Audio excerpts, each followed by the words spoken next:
suis le pasteur Georges Amakoun de la Maison de la Destinée à Abidjan, en Côte d'Ivoire. Nous allons parler sur un thème très intéressant. C'est la grâce, la grande grâce. Alors le thème de notre réflexion, c'est la grande grâce. Et je vais lire Genèse chapitre 6, les 8 premiers versets. Genèse 6, 1 à 8. Lorsque les hommes eurent commencé à se multiplier sur la face de la terre, et que les filles leur furent nées, les fils de Dieu virent que les filles des hommes étaient belles, et ils en prirent pour femmes, parmi toutes celles qu'ils choisirent. Alors l'Éternel dit, « Mon esprit n'y restera pas à toujours dans l'homme, car l'homme n'est que chair, et ses jours seront de 120 ans. » Les géants étaient sur la terre en ce temps-là, après que les fils de Dieu furent venus vers les filles des hommes, et qu'elle leur eut donné des enfants. Ce sont ces héros qui furent fameux dans l'Antiquité. L'Éternel vit que la méchanceté des hommes était grande sur la terre et que toutes les pensées de leur cœur se portaient chaque jour uniquement vers le mal.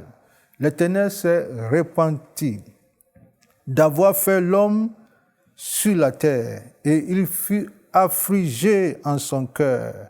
Et l'Éternel dit, j'exterminerai de la terre, j'exterminerai de la face de la terre l'homme que j'ai créé, depuis l'homme jusqu'au bétail, aux reptiles et aux oiseaux du ciel, car je me repens de les avoir faits. Et la phrase qui nous intéresse, c'est ici. Mais Noé trouva grâce aux yeux de l'Éternel. Mais Noé, n'est-ce pas, trouva grâce aux yeux de l'Éternel. La première fois que le mot grâce se trouve dans la Bible est en connexion avec Noé. Alors, nous allons voir, en parlant de la grande grâce, nous allons commencer par Noé. Et nous allons voir l'arche de Noé, les 12 aspects de l'arche de Noé. Nous allons voir la forme et la structure spirituelle de l'arche. C'est une étude de typologie. Ça veut dire que l'arche parle de Jésus-Christ. Ce qui est intéressant, c'est que chaque fois que nous lisons la Bible, surtout l'Ancien Testament, on se pose la question, où se trouve Jésus-Christ? Parce que c'est Jésus qui est le centre de la parole de Dieu. Non seulement du Nouveau Testament, mais de l'Ancien Testament. Il se trouve partout dans les pages, dans les chapitres et dans les livres de l'Ancien Testament. À travers cette étude, nous allons voir Jésus dans l'Ancien Testament. Nous allons voir Jésus précisément dans les premiers livres de Genèse. L'arche de l'Alliance, l'arche de Noé, s'il vous plaît, l'arche de Noé. Et nous allons voir 12 aspects, 12 ramifications sur l'arche de Noé. Le premier point est que l'arche n'était pas une réflexion après coup. L'arche de Noé n'était pas une réflexion après coup. Qu'est-ce que ça veut dire? Cela veut dire que l'arche n'avait pas été conçue après le déluge. Ce n'est pas en plein déluge que Dieu chercha à sauver, n'est-ce pas, son peuple. Non. Dieu n'est pas un pompier. Nous servons un Dieu qui a un plan. Nous servons un Dieu qui contrôle le monde. Et nous servons un Dieu qui a un dessein, un programme. Il a voulu détruire le monde. Mais l'arche, comme je disais tantôt, n'était pas une réflexion après coup. Noé a construit l'arche bien avant qu'une goutte d'eau ne tombe du ciel. Et je reprends. Noé a construit l'arche bien avant qu'une goutte d'eau ne tombe du ciel. Cela veut dire que Dieu prévoit toujours un plan d'échappement. Il prévoit toujours un plan d'échappement pour son peuple, avant même que le mal n'arrive. C'est le Dieu que nous servons. Sur le plan salut,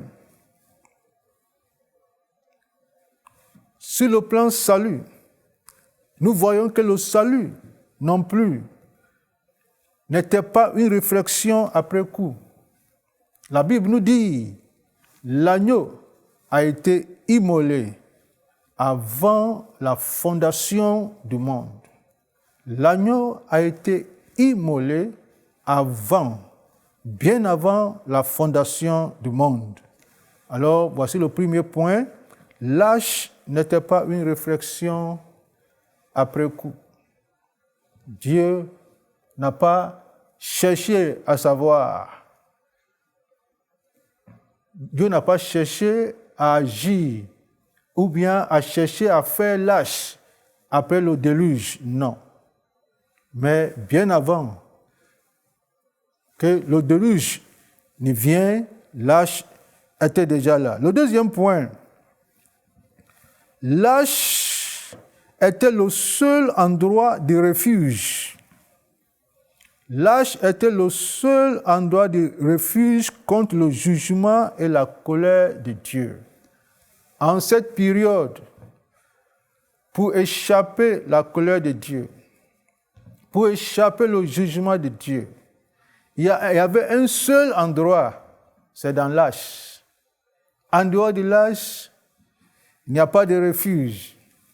Et si quelqu'un s'entête à cette époque-là pour construire une autre arche ou sa propre arche sous prétexte que l'ange Gabriel lui aurait apparu et que les gens doivent le suivre, le déluge va montrer le contraire. L'arche était le seul endroit de refuge contre le jugement et la colère de Dieu. Et j'ai une bonne nouvelle pour vous. Dans cette dispensation, le seul endroit de refuge contre le jugement de Dieu et la colère de Dieu, c'est Jésus-Christ. Dieu n'a pas deux endroits de refuge. Non. Le seul endroit de refuge contre le jugement de Dieu, c'est en Jésus-Christ. Jésus est le seul abri contre le déluge de feu à venir. Dieu n'a pas deux endroits de refuge. La religion, c'est l'effort que l'homme fournit dans le but d'atteindre Dieu et de lui plaire. C'est l'effort des hommes. Personne ne peut atteindre Dieu par ses propres efforts. Personne. Et n'oubliez pas, l'arche était le seul endroit de refuge. Et dans cette dispensation, la bonne nouvelle est que Jésus-Christ est le seul endroit de refuge contre le jugement de Dieu. Le troisième point, Dieu était l'architecte de l'arche et non Noé. Dieu et non Noé étaient l'architecte de l'arche. Qu'est-ce que ça veut dire? L'arche était l'idée de Dieu et non de Noé. Dieu est l'architecte de notre salut. Le salut vient de l'Éternel et non des hommes. Le salut vient de Dieu et non des hommes. La religion, c'est l'idée des hommes. C'est pour cela que chaque religion propose ses propres ordonnances pour le salut de ses adeptes. Mais Dieu n'a pas plusieurs ordonnances. Dieu ne dit pas à quelqu'un, pour ton salut, il faut laver tes pieds et tes mains. Et il dit à une autre personne, pour ton salut, il faut croiser tes bras et rase la tête. Et il va dire à une autre personne, toi, pour ton salut, ne mange pas tel aliment et ne porte pas tel habit. Non. Dieu était l'architecte de lâche. Et aujourd'hui, Dieu est l'architecte de notre salut. Et Dieu n'a pas plusieurs ordonnances pour le salut de son peuple. Écoute ce que la Bible dit. Il n'y a de salut en aucun autre, car il n'y a sur le ciel aucun autre nom qui a été donné parmi les hommes, par lequel nous devons être sauvés. Actes chapitre 4, le verset 12. Et je reprends. Il n'y a de salut en aucun autre, car il n'y a sur le ciel aucun autre nom qui a été donné parmi les hommes par lequel nous devions être sauvés. Jésus lui-même, il a dit, je suis le chemin, je suis la vérité et la vie. Et ce sont des affirmations très importantes. Parce que dans la Bible, surtout dans l'Ancien Testament, chaque prophète montrait un chemin. Chacun montrait un chemin. Abraham montrait le chemin. Moïse montrait le chemin. Lorsque Jésus est venu, il n'est pas venu montrer un chemin. Il dit, je suis le chemin. Je suis le. Il n'a pas dit, je suis l'un des chemins. Il n'a pas dit, je suis un chemin, mais je suis le chemin. Je suis la vérité. Et quand Jésus est venu, dans l'Ancien Testament, on dit, il est écrit, ainsi parle l'Éternel, ainsi parle l'Éternel, ainsi parle l'Éternel. Quand Jésus est venu, il n'a pas dit, ainsi parle l'Éternel. Il dit, en vérité, je vous le dis. En vérité, je vous le dis. Alors que Moïse dit, ainsi parle l'Éternel. Élie dit, ainsi parle l'Éternel. Tout le monde dit, ainsi parle l'Éternel. Jésus est venu, il n'a pas dit, ainsi parle l'Éternel. Il dit, en vérité, je vous le dis. Il est l'architecte de notre salut. Comme Dieu était l'architecte de l'arche. Le point numéro 4, l'arche est faite de bois. L'arche de Noé a été faite de bois. Et je vais lire Genèse 6, le verset 14. Dieu dit à Noé, fais-toi une hache de bois de gopher. Fais-toi une hache de bois de gopher. Alors, fais-toi une hache de bois de gopher. Genèse 6, le verset 14. Qu'est-ce que ça veut dire? L'hache n'était pas faite de métal. L'hache n'était pas faite ni de métal, ni d'acier. Quel est le message prophétique ici? Le bois se réfère à l'humanité de Jésus. Le bois fait référence à l'humanité de Jésus. Et je pense à ce que Ésaïe dit, Ésaïe 53, le verset 2. Il s'est élevé devant lui comme une faible plante. Il s'est élevé devant lui comme une faible plante, comme un rejeton qui sort d'une terre déchaissée, comme un rejeton. Il est ce bois dont on parle.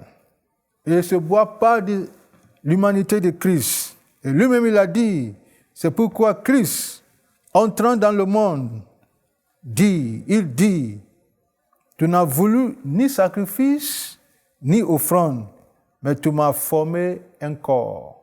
Tu m'as formé un corps. Pour fabriquer l'arche, il va falloir couper, sinon retrancher le bois. Et pour notre salut, Jésus, notre bois de gopher, il a été lui aussi retranché. Pour dire que la vie n'est sauvée et la vie n'est sécurisée non plus que par la mort, par le sacrifice. Le point numéro 5, par rapport à l'arche de Noé, l'arche n'avait qu'une seule porte. L'arche n'avait qu'une seule porte. Et c'est très intéressant et très significatif. Le tabernacle de Moïse aussi n'avait qu'une seule porte. Et quel message cela nous communique? Cela veut dire qu'il n'y a qu'une seule porte, une seule issue d'échappement de la mort éternelle. Il n'y a pas deux portes. Il n'y a qu'une seule issue d'échappement de la mort éternelle. Pour échapper à la mort éternelle, il y a une seule issue, il y a une seule porte. Une seule voie de délivrance contre la colère de Dieu. Et qui est cette porte-là? Un seul sauveur, il n'y en a pas deux. Un seul sauveur des déluges de feu, et il s'appelle Jésus-Christ. Et voici ce que lui-même il affirme en Jean 10, le verset 9. Je suis la porte. Je suis la porte. Je suis la porte. Si quelqu'un entre par moi, il sera sauvé. Il entrera et il sortira. Et il trouvera des pâturages. Il est la porte.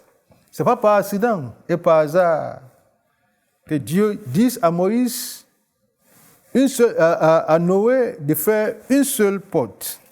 Le point numéro 6.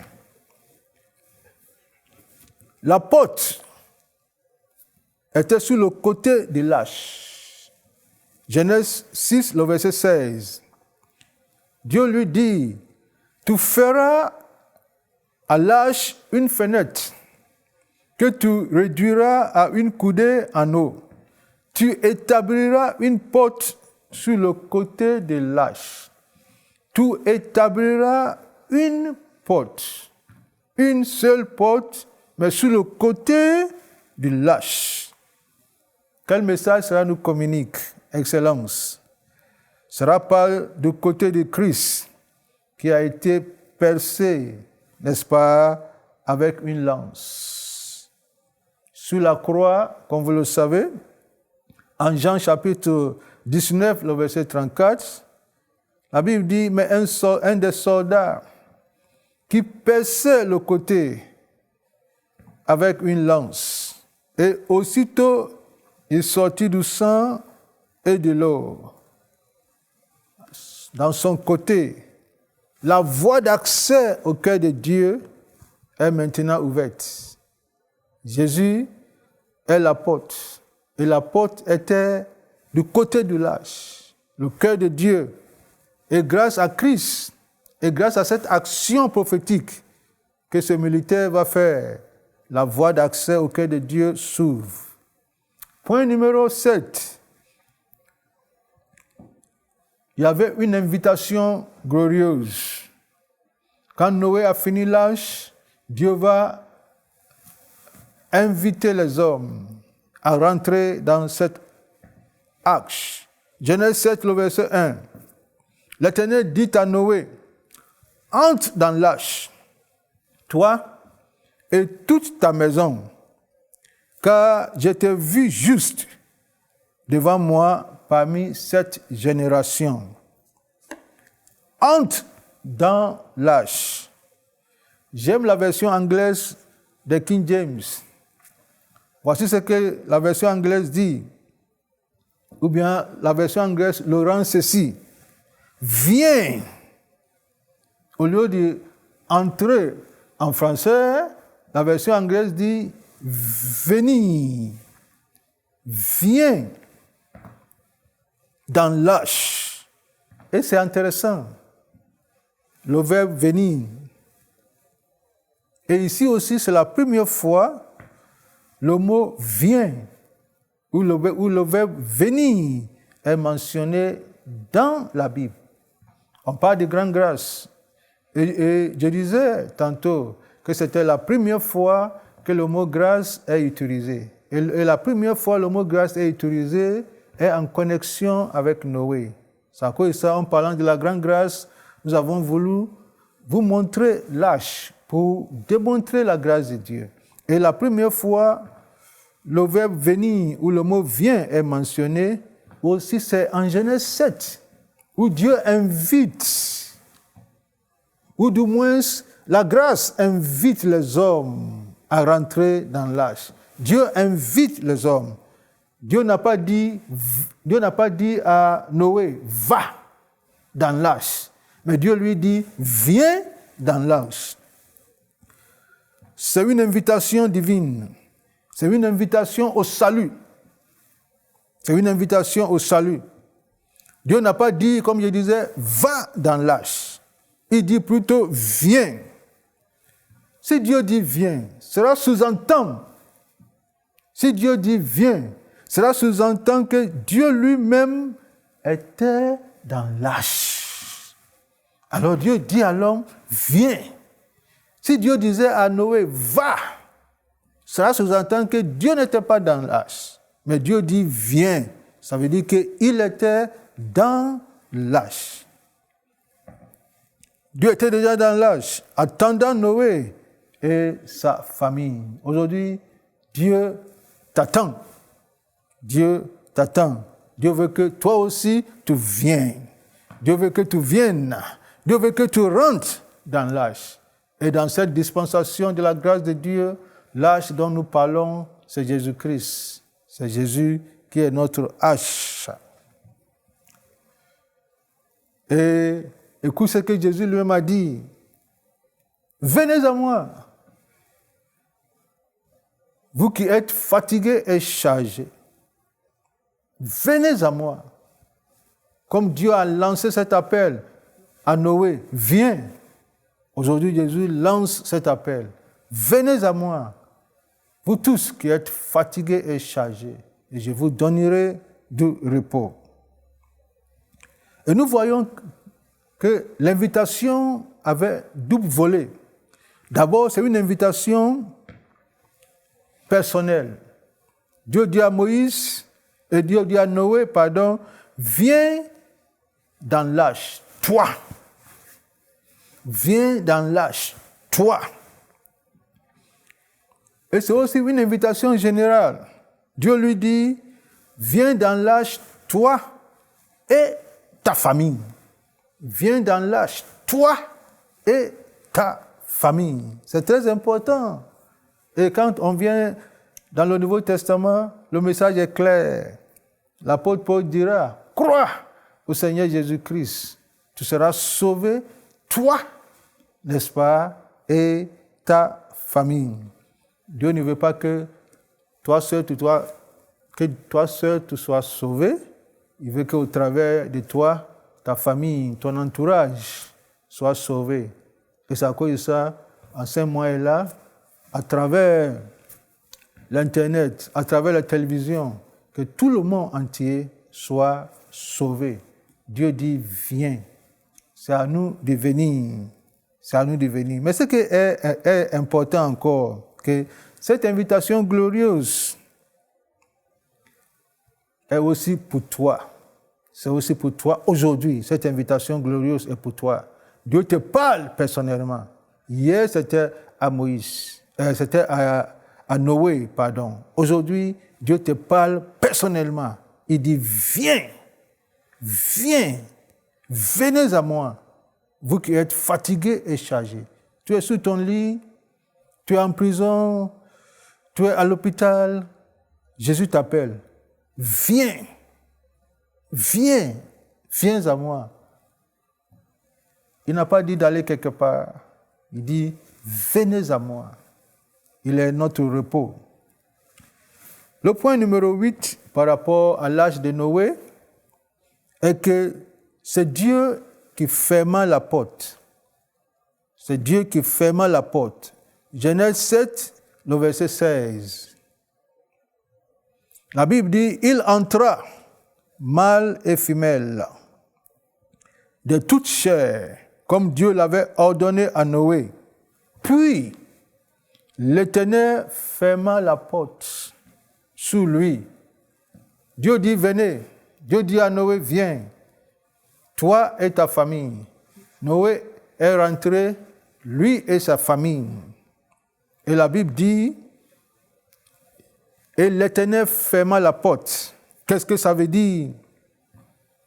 Ce n'est pas Noé qui a fermé la porte. C'est Dieu qui a fermé la porte. Ça veut dire que Dieu est responsable de la protection et de la préservation de tout ce qui était dans l'arche. Dieu est responsable de la protection. Il est responsable de la préservation de tous ceux qui sont dans l'arche. Si quelque chose leur arrive, c'est lui qui serait responsable. Il a fermé la porte et il a gardé la clé. De même, il est responsable de ton salut. Il est responsable de tous ceux qui sont venus en Christ. Il a fermé la porte et il a gardé la clé. Et écoute ce qu'il dit en Pierre. 1 Pierre 1, 5. Il dit, à vous qui, par la puissance de Dieu, êtes gardés par la foi, vous êtes gardés par la foi pour le salut, prêt à être révélé dans les derniers temps. Personne ne peut sortir de l'arche parce que c'est Dieu qui tient la clé. Aucun de ceux qui sont entrés dans l'arche n'est péri par le déluge.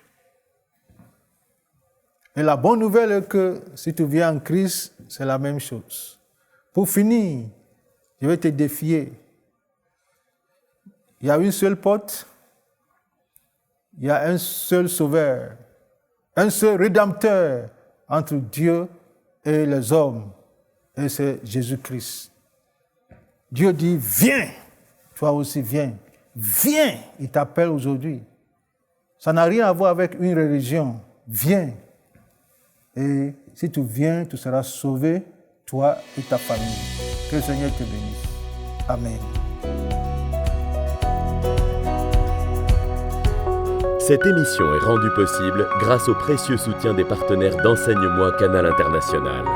Retrouvez tous nos programmes sur enseigne-moi.com.